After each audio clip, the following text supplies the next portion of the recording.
Yang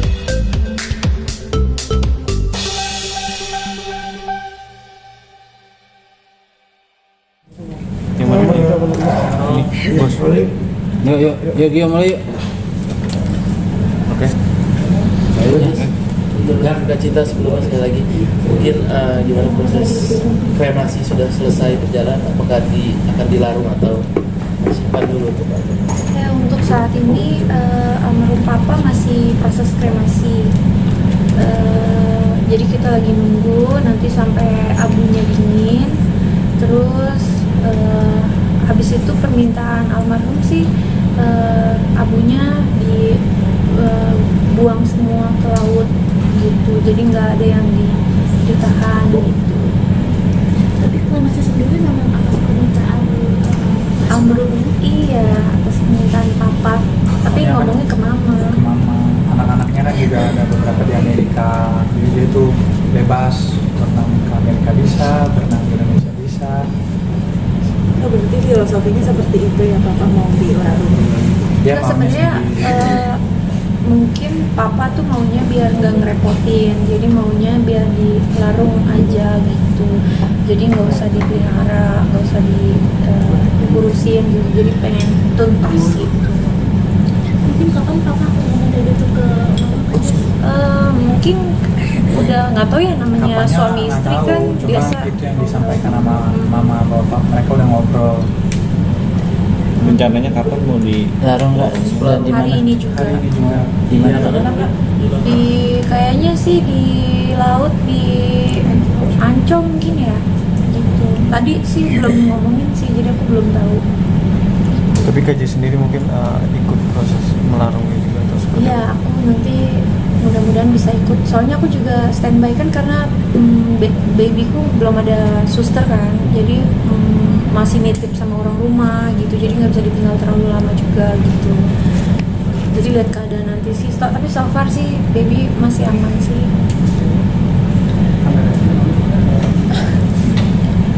Kak Cinta tadi bisa mengatakan kremasi seperti apa? Ya, kencengin dikit Nah, Mas. saat mengantarkan ayah tadi ke tempat Krematorium.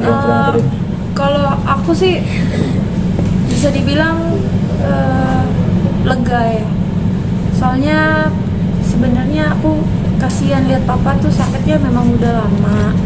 Terus ngelihat papa nggak bisa ngapa-ngapain tuh, itu aku lebih sakit gitu. Karena papaku kalau cerita sama aku tuh, papaku tuh sedih banget sakit begini. Katanya papa tuh nggak mau sakit, papa tuh nggak mau ngerepotin mama gitu. Papa tuh maunya udah kalau emang daripada sakit-sakit begini tuh pengennya udah mau mati aja, mau udahan gitu. Jadi aku ngelihatnya saat ini ya yang aku lihat papa udah nggak sakit lagi. Aku ngelihatnya juga papa udah lega, keluarga juga sebenarnya udah ikhlas. Jadi udah nggak ada yang ngeganjel gitu. Karena kalau aku pribadi ngelihatnya daripada papa sakit-sakitan mulu nggak bisa apa-apa tapi nahan rasa sakit terus, ya lebih baik kan kita ikhlas gitu. Soalnya papa juga udah banyak banget memori sama papa juga orangnya baik, papa juga udah jadi orang tua yang berhasil, udah ngebesarin anak-anak, udah punya banyak cucu, udah ya pokoknya poin-poin di hidupnya papa tuh udah tercapai gitu. Jadi ya buat aku ngelihat papa sakit itu lebih menderita gitu. Kalau sekarang lebih sedih pasti, tapi lebih ikhlas dan lega gitu. Tapi pesan apa yang selalu kamu ingat nih, selalu diingatkan almarhum bapak buat kamu bisa mengingat? Kalau aku yang aku ingat sih, kalau papa tuh ngomongnya kan papa kan kalau ngomong tuh nadanya tuh Betawi gitu kan. Pokoknya kalau ada masalah papa tuh lu cari, lu dapet, lu makan, lu kenyang gitu. Kalau papa tuh ngomongnya selalu kayak gitu. Jadi tuh ibaratnya ya kalau kamu usaha kamu pasti dapet. Kalau kamu bikin masalah ya itu yang kamu hasilkan juga gitu. Jadi ya itu selalu ingat sama papa. Terus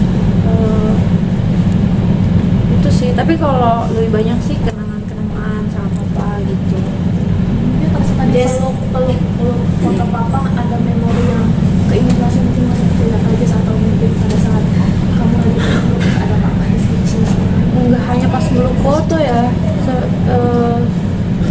semenjak papa pergi ya jadi ke flashback aja gitu momen-momen kita berdua ngobrol, terus momen kita berdua jalan-jalan, terus apa ya, ngabisin waktu berdua. Terus aku ingat banget dulu zamannya aku awal-awal jadi artis gitu ya, papa suka nemenin syuting, nganterin sampai ke Sulawesi, nganter sampai ke mana-mana, pokoknya dianterin gitu. Jadi aku selalu ingatnya tuh kesan papa tuh selalu baik di mata aku gitu, karena papa tuh kasih sayang buat aku tuh kayak luar biasa banget gitu. Kayak indah lah pokoknya kenangannya gitu. Pak Jess, kembali ke kremasi, mungkin awal melihat kremasi ini pasti buat hari keluarga, dan bagaimana reaksi dari kamu sendiri melihat dari apa namanya dibakar ini seperti apa gitu, dan mama sendiri bagaimana di sini gitu ya? Kalau kita sih ngeliat kremasi ya mungkin udah ada beberapa keluarga juga atau kerabat yang dikremasi, jadi udah pernah lihat. Cuma kan kita ngeliatnya cuma sebatas pintu aja ya. Kremasi di dalamnya pas pembakaran di ovennya juga kan kita nggak lihat gitu. Kalau aku sih ngeliatnya ya Lebih ke lega sih, maksudnya ini udah mau hampir selesai, di mana bapak itu udah bisa dengan lancar ke surga. Jadi kalau terlalu lama kan kita juga pasti rasanya kan kesian lihat papa di situ. Maksudnya biar tuntas semuanya, biar papa juga lega, biar papa juga tenang, biar juga dari keluarga besarnya Jess, anak-anaknya, mama juga, semua juga jadi tenang. Jadi ya untungnya semua juga udah ikhlas.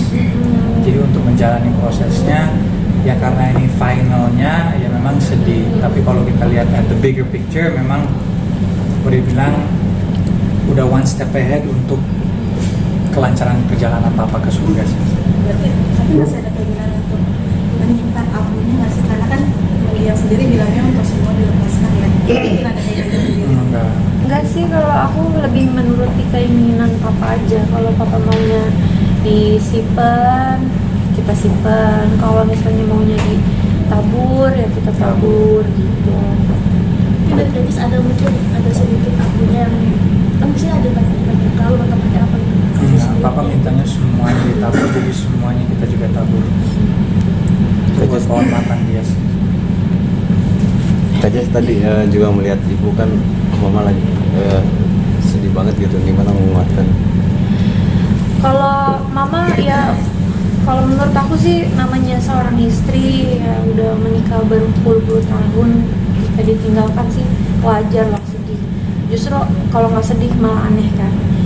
Tapi kalau buat aku ya, mama mau sedih boleh, mama nggak sedih juga boleh, mama mau nangis boleh. Aku cuma bisa dampingin aja, terus sama menguatkan gitu. Tapi kalau buat aku sih ngelihat mama cukup tegar ya sejauh ini gitu. Aku juga coba untuk selalu ajak bercanda supaya nggak terngiang-ngiang terlalu gimana gitu. Tapi aku lihat mama sih udah bisa nerima gitu, karena ya mungkin mama kan selama ini juga ngurusin papa kan. Jadi mama yang emang tahu banget gitu papa maunya apa, papa maunya gimana, terus papanya menderitanya seperti apa gitu. Mama yang udah hatang banget lah ngeliatin papanya gitu. Jadi aku sih ngeliatnya mama dan anak-anak yang lainnya juga udah ikhlas gitu. Udah oke lah gitu, maksudnya papa pergi juga punya banyak kenangan buat kita gitu. Jadi mungkin boleh kasih tahu ini sih papa sakitnya apa dan sudah berapa lama sih? Kalau sakitnya itu dari umur 40-an, itu sebenarnya dimulai dari diabetes. Diabetesnya itu udah menjalar ke jantung, paru-paru, karena merokok juga, terus suka makan makanan manis juga, mungkin ada keturunan diabetes juga gitu. Terus dari jantung, terus ke darah tinggi, kolesterol, terus lanjut lagi ke stroke, terus yang baru-baru ini kemarin batu ginjal, terus kemarin pas pulang dari Malaysia berobat ternyata di empedunya juga ada batu, terus di paru-parunya ada cairan, terus ada tersumbat juga di belakang otak gitu, makanya stroke. Terus ya memang sakitnya udah banyak, udah menjalar kemana-mana, terus prostat juga kan terakhir ini, jadi emang udah banyak banget sakitnya, kasihan gitu. Banyak perjuangan mama yang menemani papa di saat sakit. Gimana sih perjuangan mama seorang istri? Iya, itu panutan banget sih, contoh gitu gimana seorang istri benar-benar berjuang. Aku tahu kan papa juga badannya kan gede banget, mama kecil gitu, jadi mama tuh selalu bopong papa ke kamar mandi, ke depan, ke ranjang segala macem. Jadi mama tuh benar-benar sosok orang yang kuat, yang jadi panutan aku banget gitu. Gimana seorang istri tuh benar-benar mencintai, merawat sampai akhir nafas papa kan. Jadi mama tuh ya luar biasa banget lah. Soalnya aku tuh selalu bilang sama mama, kalau nggak kuat kasih tahu gitu. Aku tuh udah beberapa kali nawarin biar dibantu sama perawat gitu yang bisa bantuin papa gitu. Tapi mama bilang enggak, mama masih bisa gitu. Jadi mama sampai terakhir juga kita tuh sebagai anak-anaknya udah ayo kita cari aja perawat, udah biarin kalau mama nggak mau nggak apa-apa, biarin, tapi yang penting ada yang bantuin papa gitu. Tapi sebelum terakhir ya udah papa udah keburu pergi duluan gitu. Tapi emang mamanya sendiri terlalu strong sih, memang wanita strong gitu. Jadi sebelumnya meninggalkan keluarga sedang membahagiakan ya. Mungkin ada pesan dari papa nggak sih dari cucu terakhirnya di usia-usia akhir dari dia seperti apa? Kalau kemarin sih papa sempat jenguk aku waktu aku di rumah sakit.